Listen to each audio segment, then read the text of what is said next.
This show contains mature content and adult themes. It may not be suitable for young audiences. And the mysterious death of actor River Phoenix is also shaking the film community tonight. The 23-year-old Phoenix collapsed early this morning and died a short time later. It happened outside a West Hollywood nightclub. From Variety and iHeart podcasts, this is Variety Confidential, the life and legend of River Phoenix.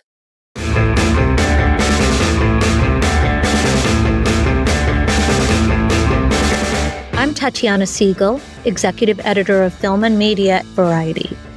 In the first two episodes, we explored River's rise to fame, his groundbreaking films, and how the filming of My Own Private Idaho set the actor on a dangerous path. Today, we will uncover the final days of River's life up until that fateful night in October 1993, when Hollywood lost one of its brightest stars. Let's listen to this interview from the early 90s. How do you see yourself fitting in with the younger Hollywood acting? I don't see myself. Boy, I wonder what that means. Selves. Yeah, a few of those guys in me. I don't see any of them in the perspective or in the limelight idea of Hollywood. Or I really don't ever want to get that objective or self-conscious of, my place in this world concerning showbiz. By 1993, River Phoenix's struggles with substance abuse had become an open secret within Hollywood. But the actor kept taking on more projects, even as one of his closest friends, Matthew Ebert, begged him to take a break and focus on sobriety. Despite his friend's pleas, River began shooting Dark Blood that fall. The twisty thriller co-starred Jonathan Pryce and Judy Davis. Matthew remembers River calling him after a difficult day on set.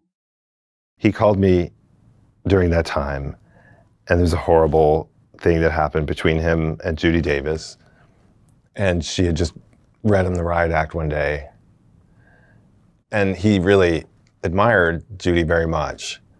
And it just crushed him. I remember talking to him about it, and he was just devastated by what she had said and what he could no longer control. And I thought to myself, why is no one in that production saying, dude, we gotta get you some help. We're gonna close down. We're gonna start over.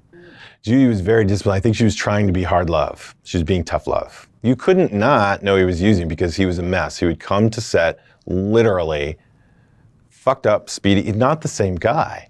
There was no support for him to get sober. It wasn't, hey, this is really an illness. We got to figure out how to quietly and calmly, how do you do that with a huge celebrity in 1990, 91, 92? How do you do it without the media and everything on top of it back then? How do you do it in a culture that only wants to shame you, that only wants to point out, oh, he's so healthy. Now look at him. I guess he's not so healthy. I guess he's really a scumbag. He's not a vegan. He's a heroin addict. So it gave the whole narrative to anyone who was jealous. And we know how Hollywood is. If you're up, somebody's always got a shiv out. In the last year of his life, I was really trying to stay sober, and he would call me and like, let's go do this thing, come see. And I really had to avoid it. I had to avoid him. It was heartbreaking to me now that I couldn't see him because I was trying to clean up. River died before Dark Blood was finished. The film has never been seen in theaters outside of a few film festivals. The speed with which River descended and died, I've never seen anyone go that fast. Never.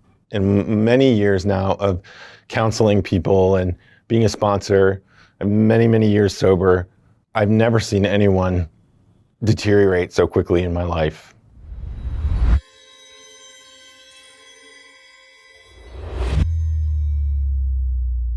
In 1993, River Phoenix celebrated the Halloween holiday at the Viper Room, located on Sunset Boulevard in Los Angeles.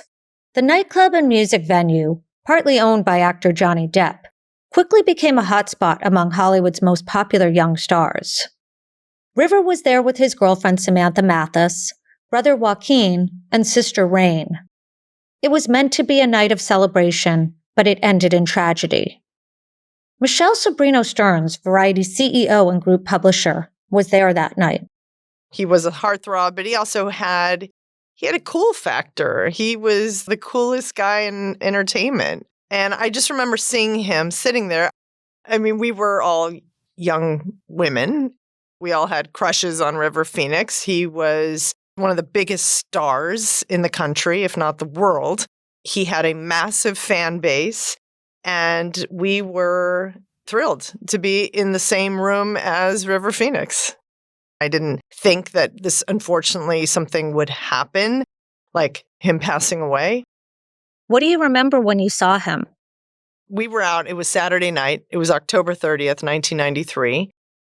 It's a big night in LA. Halloween is a big deal. Halloween was actually the next day, but everybody was celebrating. It was Saturday night, and it was vibrant and exciting, and we were all in costumes. And, when you're young, you really do it up. So somebody from the Viper Room came over and invited us to bypass the line. And this is one of those fun LA moments that we took advantage of. And so we did. And I remember walking in and seeing people in costumes, and it was just fun, and music was blasting and people were drinking, and it was just very exciting and very fun. It was highly exclusive. We didn't even think we would try. It was that exclusive. And when we were invited and escorted in, I just remember it being, and I didn't expect it to be fancy. It was actually gritty, and I loved that. It was like music was blaring, and everybody kind of seemed to know each other. And it was from today's standards now that I'm in the industry, it was very Hollywood, if you will. Everybody kind of knew each other. Everybody was talking with each other, and I felt comfortable, strangely, even though I didn't know anyone in the room and I was young. Almost everybody in that room was highly, highly intoxicated. It was a bar, and it was a very fun party. It was a Halloween party. Did it surprise you at all what you saw? Yeah, it surprised me. Of course, you see somebody in all these movies that you love, and you picture them differently than sitting on a couch. But it was obviously him. We were all excited to see him, but he looked tired, and we just assumed that, like everyone else in that room, he had had a few too many drinks. The Viper Room was that cool place that all the celebrities hung out, and it was private.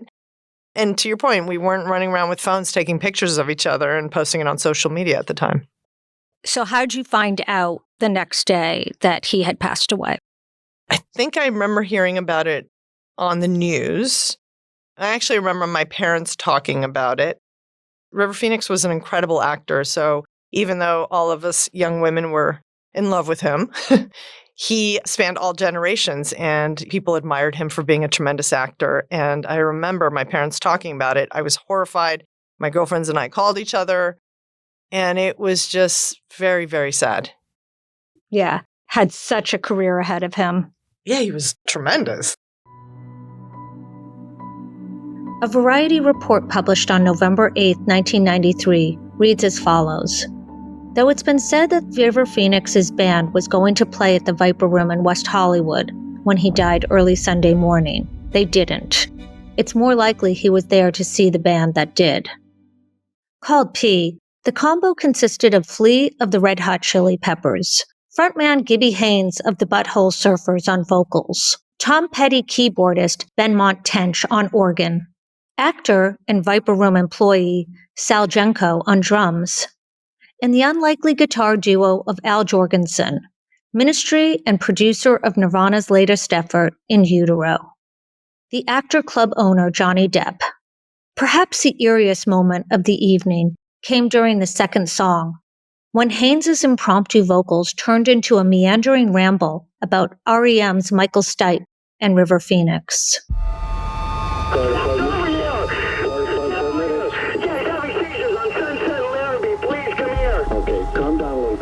Address where you need us. Sunset and Larrabee. It's at the Viper Room. Variety reported at the time that River was leaving the Viper Room at about 1 a.m. when he fell to the ground, adding that friends reported that the actor had been acting strange. He was rushed to Cedars-Sinai Medical Center, where he was pronounced dead at 1:51 a.m. On November 15th, the Los Angeles County Coroner's Office confirmed to Variety that River had died of a drug overdose. Toxicology tests later showed lethal levels of morphine, heroin, and cocaine. Traces of marijuana, Valium, and over-the-counter cold medication were also found. His death was ruled accidental. The actor's passing sent shockwaves through Hollywood and beyond. The news of his passing reached the front page of Variety, which called him, quote, one of the most versatile and prominent of contemporary young actors, end quote. Variety's executive editor Brent Lang recalls the response from the Hollywood community in the weeks following the actor's death. Well, I think in a lot of ways, his death, because it was so shocking, is analogous to what happened with John Belushi, where you had this kind of blazing talent that their flame was sort of extinguished at such a young age. The impact was really seismic. And it was a wake-up call, too, I think, for people, that if you played around in a certain kind of pool with a lot of very, very dangerous drugs, this was something that could end up happening to you. He was both an inspiration for a lot of people in the way that he acted on screen and his kind of magnetism, his natural sort of innate charisma, but he was also a cautionary tale about the perils and the price of fame. And if you look at kind of how people responded in real time, I think there was sort of a generational shift there that happened after. I don't have evidence of this, but I would assume that a lot of people who were sort of moving in the path of doing really, really dangerous drugs might have reconsidered that after what happened to him. Rivers' longtime friend Matthew Ebert still remembers getting the call.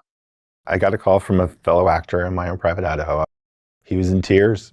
I was like, what's going on? River died. Totally remember it.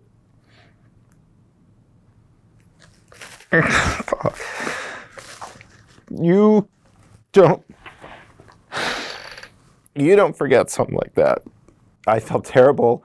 I felt ashamed that I hadn't worked harder to get him out. The outpouring of grief highlighted the profound impact he had on those who knew him off camera and those who admired his on-camera work from afar. He was definitely an environmentalist. He came from sort of a hippie family. He was a vegan before people really knew what vegans were. And I think that was also sort of shocking to people because he seemed to have this kind of clean living persona. And I know that people in the industry knew that he was having drug issues, but the general public was shocked to discover that that was something he was grappling with at the time because of his kind of persona. Matthew Ebert recalls taking Rivers' ashes to the Phoenix family.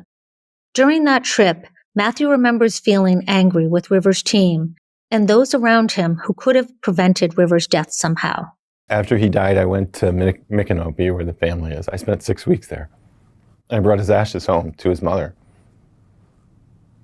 Never forget that as long as I live.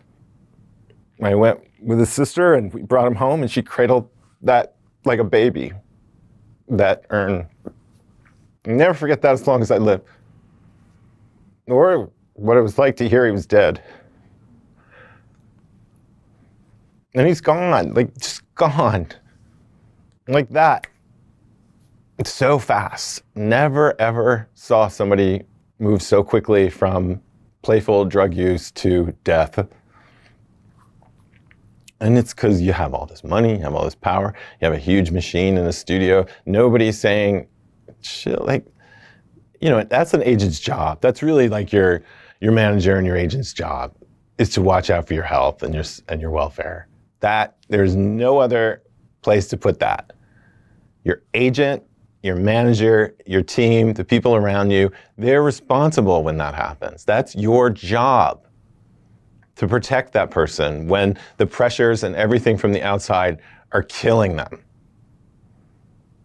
That is why I was so upset with the team, because it was so obvious, it was so self-evident. All you had to do was go sit in the rushes. You'd see a completely different person on that screen than you did 3 years ago. There was all this stuff and all these pressures. You take all these different rays of light and you put it on you shine a light on it and you realize there was all these different things working to make this perfect storm. There were all these different pressures, not only from the drugs and the people and the community and the study, your friends. Then as now, if you're a celebrity somebody's going to throw you a bag. Somebody's going to do, people want, it's currency. Back then, it was the currency of cool. You could go, I could take them to see a band, or it was everywhere. The night of the Viper Room, everywhere. You want something? Here it is. And nobody's filtering it and saying, back then we didn't have fentanyl, but certainly you could mix cocaine and heroin in a bag and kill somebody like that. And it went so fast. Nearly a week after River's death, Variety reported that simultaneous funeral services were held for River. His family hosted one in their home in Gainesville, Florida, while another private service was held in L.A., organized by River's A Night in the Life of Jimmy Reardon co-star Ione Skye. Matthew, can you describe the funerals? How well attended were they? I went to L.A. and went to one or two services there. I remember all the young actors were there, like Ethan Hawke, I think, was there, and a bunch of other. And I spoke a little bit there. There were a lot of people there at the farm, at the compound. And I wouldn't say there was there was definitely like a service and all that, but there wasn't like very non-traditional outdoor. And my time there, I remember trying to take care of his father, who was really in bad shape. And I would attend to his father. I'd soak his feet, put him to bed. His father was really in bad shape. The whole family was in bad shape. I stayed 6 weeks. And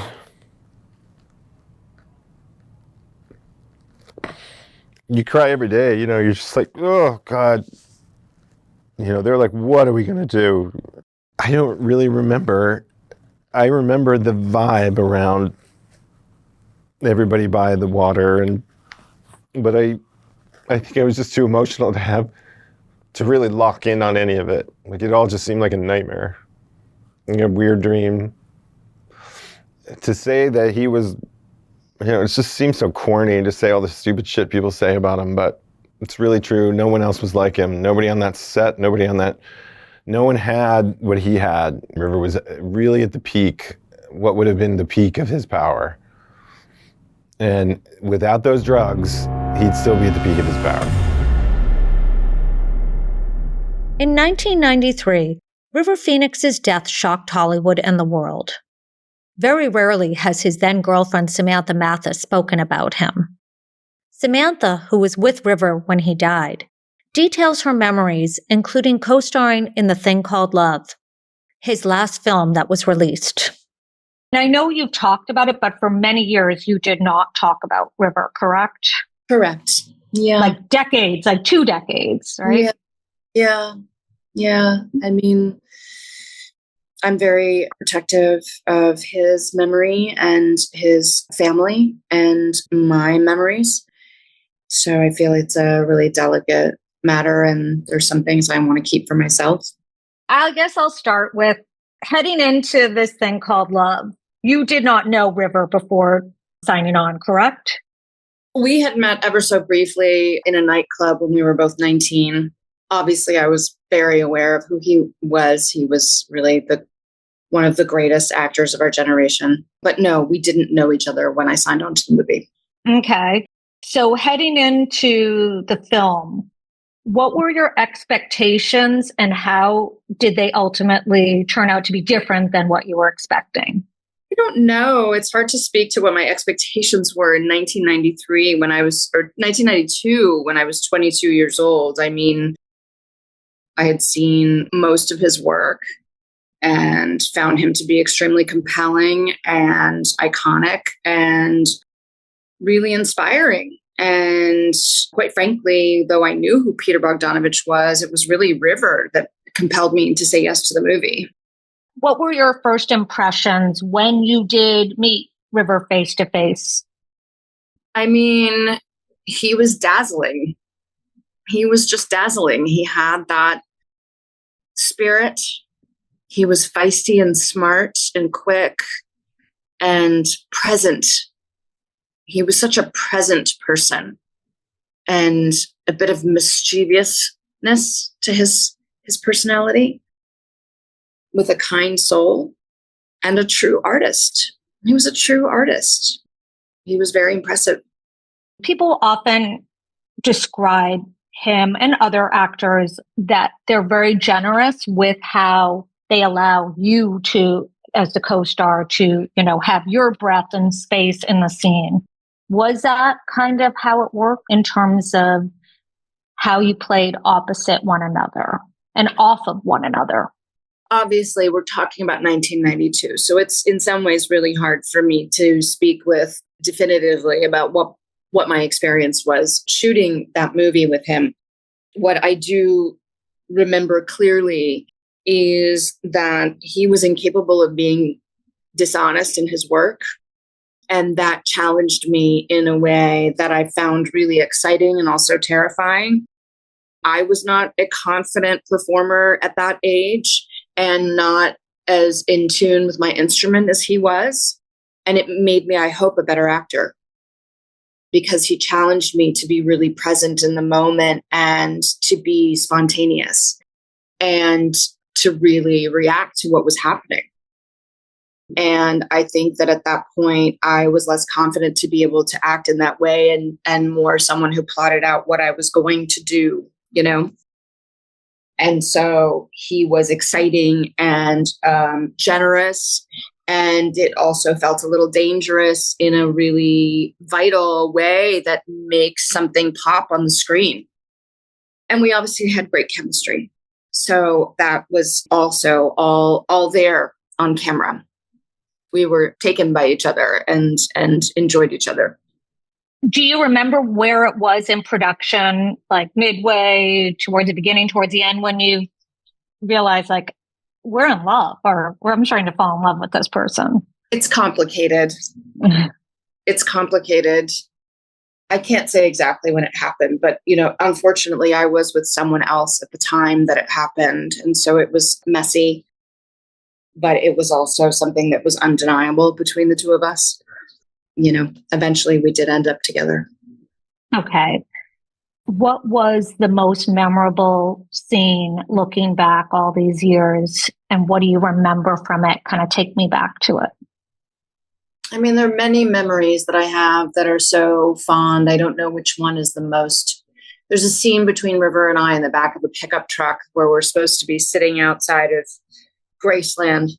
And it's just such a charming scene between the two of us, getting to really let the scene breathe and be with each other and be under the stars in a romantic moment, and to just be with him and have this sort of languid quality of the scene where we could really find our beats was really exciting. But also this whole cast was amazing, right? I mean, we had Dermot Mulroney and we had a then unknown Sandra Bullock. And there was an electric energy between all of us on set together that was really exciting. River thought that Sandy was a star. I remember him saying that to me. She's going to be a big star. I remember it so clearly. And he was right. Yeah. He was. Yeah, he could see it in her. Yeah. And it took a while for her to get those roles that really could show her amazing range as an actress. But well, I think that doing the thing called Love gave her the film that helped to get her speed. That was a moment in time where her life completely changed. Yeah. And we could all see it. I mean, she was also had this sort of shiny spirit, this undeniable spark of, in her case, like a great sense of humor and ability to just be fearless and make a complete fool out of herself. She could make fun of herself and had a sense of humor about herself and was just adorable. She was just undeniably adorable. So it was a very exciting thing to see her ascend into tremendous success. Did River have a great sense of humor? Because if so, that would be kind of surprising. He always seemed like very, very sensitive and somewhat introverted, but That would be interesting to know. Did he have a good sense of humor? Oh, he grew up in a big family. I don't think you can grow up in a big family with a lot of kids without having a sense of humor about yourself or a sense of playfulness.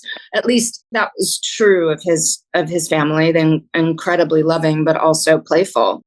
He, as an actor and as a musician, was incredibly playful. And he had a mischievous quality. He was a very intelligent person, and his mind was quick.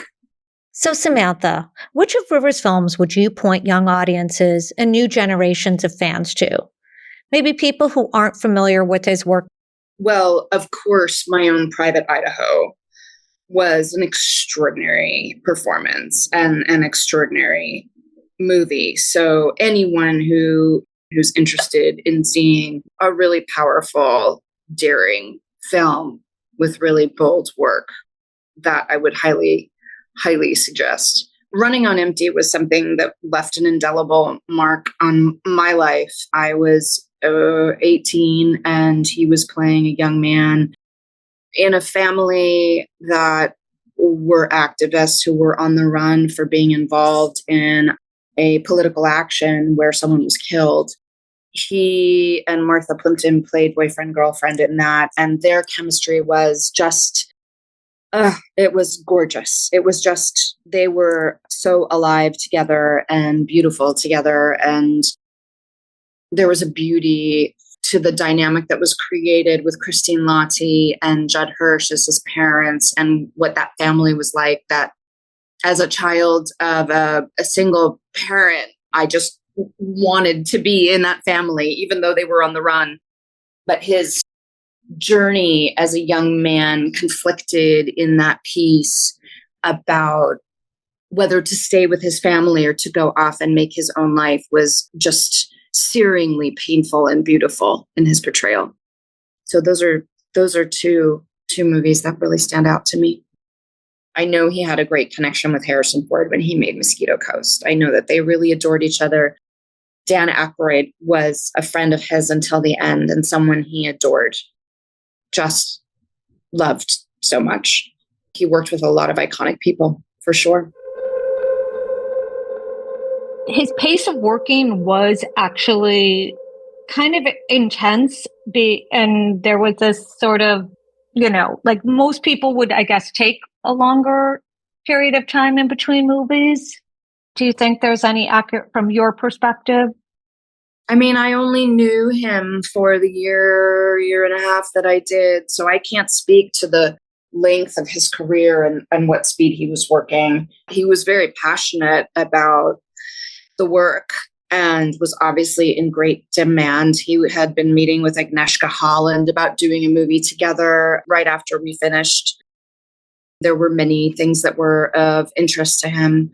But after we wrapped the thing called Love, we spent a month together on vacation. So it wasn't like he wasn't capable of doing that. And he also spent a great deal of time with his family, who obviously was very important to him, down in Florida. He had certainly been working at quite a pace, and he started working at a very young age. And we had definitely had conversations about taking a pause and our mutual interest in perhaps going to college. How do you see Rivers' legacy as an actor and how he maybe influenced the generation that came after him? Well, he was undeniably one of the most talented, if not the most talented young man of his generation. I think he challenged all of us to be a better actor and to be a better human, because he was also an activist who was quite outspoken about the environment. He was so ahead of his time.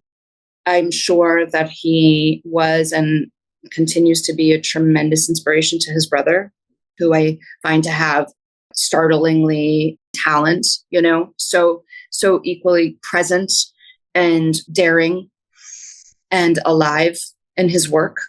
And for those of us who knew him then and worked with him or experienced just viewing him on screen, he was dazzling in his talent. So I do think that there are people of the generation coming up today that are becoming aware of him because there is this fascination with all things of the 90s. And he was certainly, emblematic of a lot in the 90s, even though he passed away, relatively soon into the 90s.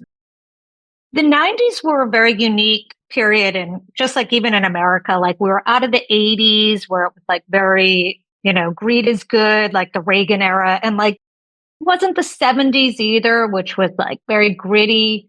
How would you describe sort of the landscape of Hollywood in the early 90s?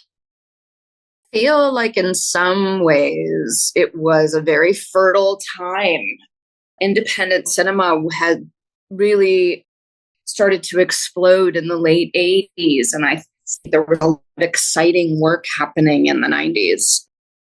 I feel like it was, in a way, the last hurrah of Hollywood before things became so corporate, before boards of directors were deciding strictly about shareholder stock options, where people were still invested in cinema and really making movies and being artists. We were really the last generation that remembers life before cell phones. And there was just an innocence to that, and a purity to that, and a freedom to that, that led to great work and just a freedom to be young, certainly, and to be creative, and to not just be held under a lens. I feel so much for young actors today and what's required and expected of them to be a brand. There was no discussion of brand. You were an artist. We wanted to be De Niro. We wanted to be Pacino. We wanted to be Meryl Streep and Jessica Lange and Ellen Burstyn. And we wanted to be great artists. That's what we wanted to be. There was no discussion of a brand. I do remember towards the end of the 90s, things starting to shift. There was a magazine that came along called Maxim. And suddenly my representation was like, you should really do this. And I was like, would Meryl Streep do this? Would she be on the cover of a magazine in a bikini? I'm not doing that. That has nothing to do with what I'm interested in doing and becoming. Yeah, things changed in the 90s. But there was an innocence to the beginning of the 90s, pre-cell phone, that I'm so grateful I experienced and that I remember and know can exist. Do you see sort of similarities with Johnny Depp's career also? Like, I mean, Johnny Depp's another one where he loves music in some ways, that sort of like performing. And then they do seem to have similarities as careers. I suppose, Johnny's obviously gone on to have 30 more years of a career than River unfortunately had. I think that as an artist and as a creative being, it's really important to have outlets that you are not monetizing, that are not there for anyone to co-opt or monetize or make something out of or profit from, but to have it be your own and be pure and true to it. My impression of Johnny is that he does it because he loves it. He's ultimately, he doesn't need it to survive. And he's not really interested in anyone's opinion, nor was River. He had a really unique style as a musician and was something he could lose time doing, being in the studio with his sister and with his friends, writing music and exploring. Was he friends with Johnny at the time? No. Who were, other than his family, some of his closest friends in the industry, or were they all outside of the industry? He really didn't have a lot of actor friends. No. He had some. Dermot was a friend of his. They had worked on a movie together years before. So they were kind of like brothers. They were quite close. What do you think is the greatest legacy of River as an actor? River was one of those actors who was incapable of being dishonest. He really was so riveting because he was so alive on camera. He demanded that of himself. He demanded that of other people in scenes with him. He was startlingly present. And that kind of courage and confidence just eats up the screen. It makes the film come to life. It was undeniable. Where do you think River's career would have gone? Would he have stayed more comfortable in the indie sphere? It's interesting to muse upon, and it's impossible to say, right? I mean, he was also a really passionate musician, and music meant the world to him. And he loved the work of acting and hated the machine around what was expected of you as an actor. That was not interesting to him.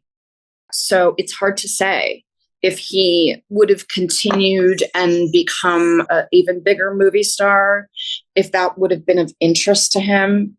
You know, there was an anonymity and an ability to be more abstract as an artist in his music. And of course, environmental work was very, very important to him. So I know that would have been a huge part of his journey.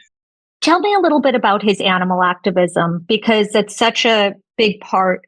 Yeah, it's so true. I mean, I was a meat eater when we started dating, and that horrified him to no end. I remember driving in Beverly Hills. I don't know where we were going or where we were coming from, but there were people on a street corner protesting for animal rights, and he pulled over and pulled all these pamphlets and stuck them in my face and just said, "Just look at this, look at this."